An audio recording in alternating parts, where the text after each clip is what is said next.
How to change dollar to peso currency on PayPal.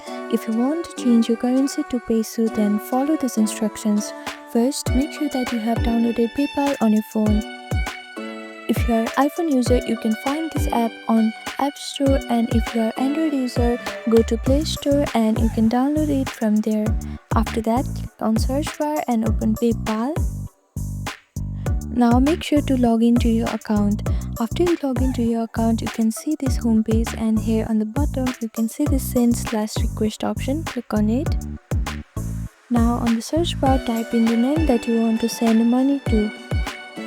After that, click on this continue option if this is the right person. Now type in the amount that you want to send. After that, click on this drop down menu on the side.